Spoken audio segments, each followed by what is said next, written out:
What is going on, college basketball fans? Today we're going to take a look at this year's Final Four and ask two big questions. Is this the strangest Final Four of all time? And also, does the transfer portal cause for more parity in college basketball? I'm ready to get us started. Just want to say subscribe if you guys are new. Hit that like button if you guys enjoy.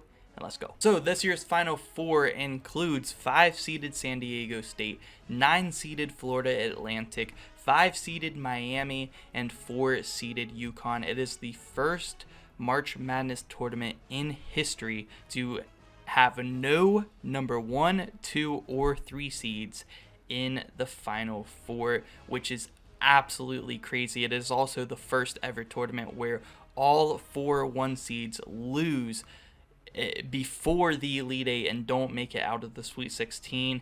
Just a crazy year filled with upsets from the first round all the way throughout the Elite Eight, and it has been an amazing March Madness to watch. I cannot wait to watch these Final Four games. But we have 3 teams that have made their first ever Final Four appearance this year. That is San Diego State, Florida Atlantic, and Miami. None of those teams have ever made the Final Four before, so huge congratulations to them. UConn, however, of course, they do have 4 national championships in their history, and they are seeking for a 5th. Also, San Diego State is the first ever Mountain West Conference team to ever make it to the Final Four. So that is awesome to see, especially because the Mountain West has been really good in the regular season the past couple of years, just unable to get it done in March. But San Diego State is proving them wrong. And it is also the first time we're having a mid-major matchup in the Final Four since 2011 when we saw Butler versus VCU.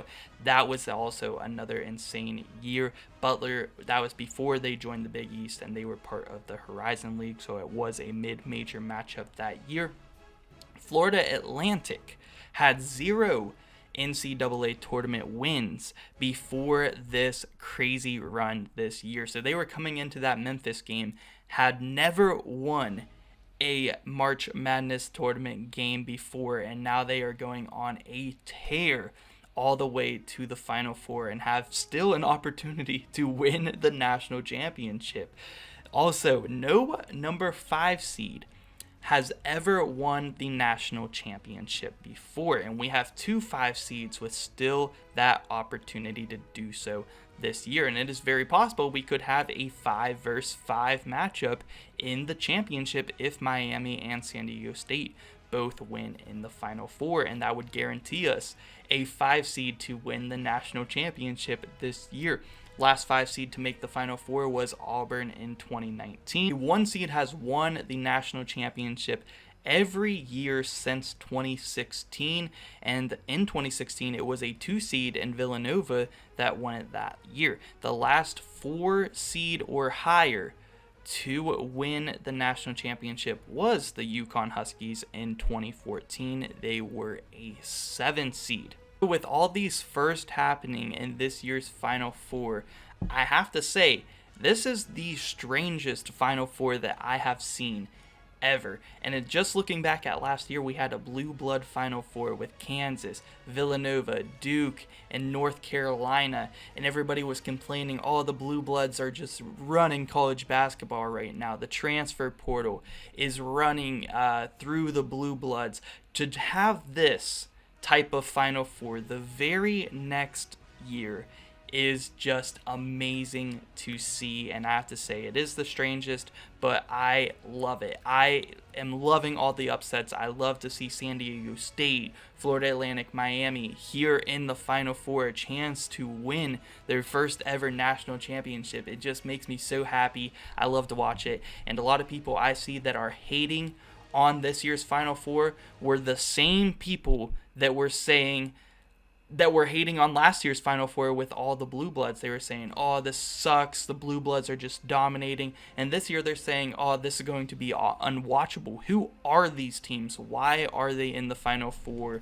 I am not going to watch it. The same people that said that were complaining about blue bloods last year are complaining about this year's Final Four, and I have to say, if you are one of those people that are complaining about this year's Final Four, you are a casual. I just have to say, you are a casual. You only watch the first 2 weeks of March Madness, and when your bracket is completely busted, you have to find something to complain about, and that is why you are not going to watch the Final Four, and you're going to miss out on some amazing games. So our next question is, does the transfer portal cause for more parity in college basketball? Now, this has been a big issue kind of in college football, where college football there is not a lot of parity, and usually in college sports there is not a lot of parity, but I do feel like in college basketball there is parity. I mean, with teams like Miami, San Diego State, and Florida Atlantic having chances to win a national championship all in the same year,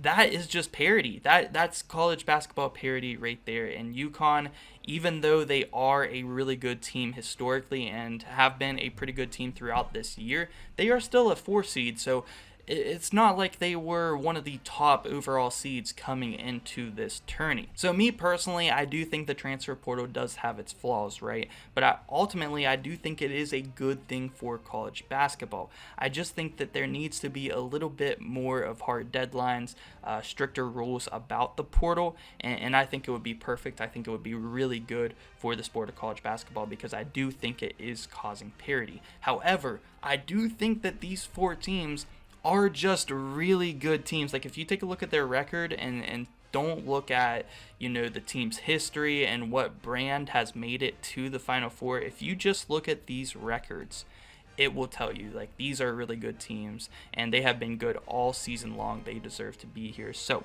first team, 35-3. Second team, 29-7. Third team, 31-6. Fourth team, 29-8, and that team with the worst record out of the 4, 29-8, is the UConn Huskies, which I think most people would say are the favorites to win the national championship at this time. But the transfer portal does allow a lot of teams to get old and stay old without having to develop their recruits, over a course of 4 years. So say you are a team like Florida Atlantic. You might be a team that wants to get old and stay old, have that experience to be able to make a run at March Madness. So instead of being good every 4 years and having that really good team of seniors, you can be good every year, because after those seniors graduate, you can go out in the transfer portal and pick up some more people as well and get old and stay old. I also think that the COVID year does help a lot of these teams and does help a lot of these players enter the transfer portal for an extra year of eligibility because of the COVID year. There will, soon we will be done with the COVID year. These new freshmen coming in, they didn't play during the COVID year, so we are almost done with that. So I think that will kind of level it out a little bit as well and won't be as bad. So that is going to do it for this video. I'd love to hear your guys' thoughts on what you guys think about this Final Four, and what do you guys think about the transfer portal maybe causing more parity in college basketball. Do you think that we're going to see more Final Fours like this in the future?